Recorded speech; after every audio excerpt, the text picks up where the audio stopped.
What's going on, ladies and gentlemen? Welcome back to the channel. In today's video, we're going to talk about the PG240 monitor by Prism Plus. Now, disclaimer for you guys, this is not a sponsored video. I actually bought this monitor in July last year at retail price and have been using it ever since. So I'm sharing with all of you my honest opinions on this monitor. With that said, let's get to the video.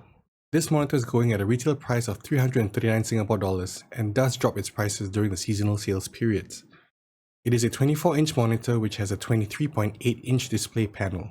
Its physical dimensions are 54.5 cm in length, 32.5 cm in height, and 4.5 cm at the thickest point from the panel to the back. It is rocking a fast IPS panel, which is a mix of response times from TN panels with color vibrancy of a conventional IPS. This gives you the 1 millisecond response time. It also comes with a 165Hz refresh rate. The input options are 2 HDMI 1.4 ports, 1 display port, and 1 audio out port, coupled with an adjustable stand for height, swivel, and pivot adjustment, which is a great addition and always a sought after option. With the stand, the maximum height of the monitor is 51 cm from the top, 18.5 cm from the bottom, and 34.5 cm from the middle. The lowest height is 41.5 cm from the top, 9 cm from the bottom, and 25 cm from the middle. The stand frame is made of a metal interior with a plastic shroud covering the whole piece. It has a very clean style to it, with the pointed legs giving it a more gamerish feel.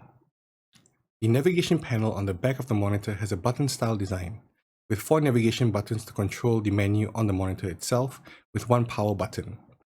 It does come with a quick navigation option for on-screen crosshair and picture mode.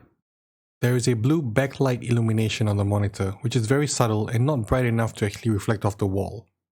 Now, what you get in the box is, of course, the monitor itself, the back stand, the stand feet, screws for mounting the monitor to the stand, screws to attach the stand components together, custom spacers for VESA mounting, a 12-volt power cable, and a DisplayPort cable. Now, the assembly process is pretty quick and easy, with just 2 screws to mount the stand together, with 4 screws to mount the monitor on it. Now to the performance and review. So when I first got the monitor, I was running a Radeon card, RX 5700 XT, and I was unable to run the 165Hz out of the box. Now, this was a software issue, it wasn't actually a display issue itself, and I had reached out to Prism asking them for some help and solutions. They did offer some ideas and some suggestions on what I could do, but none of them worked. So with a little bit more research, I realized it's actually the Radeon Live software that I had to adjust and tweak. Now, after doing all that and running everything at 165Hz, the game felt sluggish, right? So I play a lot of FPS games, and the games felt sluggish. There was a bit of delay in the image, ever so slightly though. I mean, if you're just a casual gamer, you might not notice it. Because I play so much of it, it was very noticeable. And this was me coming from a TN panel as well. So I had a 144Hz BenQ monitor. It was high refresh rate. It was 1 millisecond response time. So from that to the new IPS panel that I was using, it was kind of like a night and day kind of difference for me.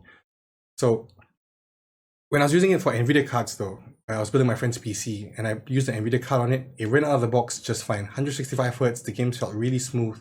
So this to me was just a software issue when it came to using the right graphic card. In the end, I used the monitor as a second display, but over time, in a few months, there was an update that came out. And this update actually, for some reason, made the 165Hz work out of the box for the Radeon card, and the whole display was actually running a lot smoother as well. So then this kind of got me intrigued. So I went into playing games on the PG240 as well as the BenQ, kind of alternating, even side by side at times, just to really point out any possible flaws. But it was really hard to notice. It was a big improvement for me because now I got a more vibrant color panel as well as a higher refresh rate, slightly higher, and it felt really nice. So I did this over and over again for a few weeks, and I realized that there was no difference anymore. The display was working just as intended, and it worked really well for me. Now, if you were to use like proper hardware to actually check for the response time, the gray to gray, the MPRT, and stuff like that, you might be able to find numeric data to actually support the differences, but visually it's really hard to catch. Now, talking about the color is a definite improvement over the TN panel I was using before. It's more vibrant, it's more rich. The only thing is that out of the box, this PG240 monitor has a very deep red color, which of course you could calibrate through the onboard settings itself. And for those doing any color corrective work, it does come with a 120% sRGB color gamut, so it should fit in nicely with your work. One disappointment, however, is that on the website itself, it shows that the zero bezel design has the monitor display stretched right to the end. So it looks like really nice full screen. Upon using it, actually, there was an offset from the bezel to the start of the display of about 4 to 5 millimeters around the edge itself. So it made the display slightly smaller. So if you were to run it side by side with a similar monitor, you won't get that nice full stretch across both screens. There will be a slight gap in between. Now the last one I'll talk about is the stand itself. It's a really well-functioning stand. It's really easy to adjust the height. It's really easy to pivot. It's really easy to swivel as well. And it does the job as you want it to. Now for other monitors in the same price range, you wouldn't get as many functions when it comes to the monitor stand itself. So for the price point, to receive that kind of monitor display, to receive that kind of monitor stand, I think it's actually a really, really good option. Now to conclude my opinion, I think whoever's looking into getting into high refresh rate gaming or wanting to have a more vibrant performance of colors on their screen should consider this monitor. Looking at, as comparing to other brands, the big names especially, the price point is actually not that bad.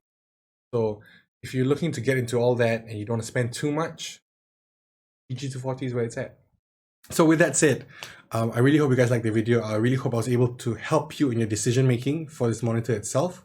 Now, if you have any questions about today's video, be sure to leave a comment down below. And as always, if you guys love the video, do leave a like and subscribe. I'll really appreciate it. Till the next one, take it easy.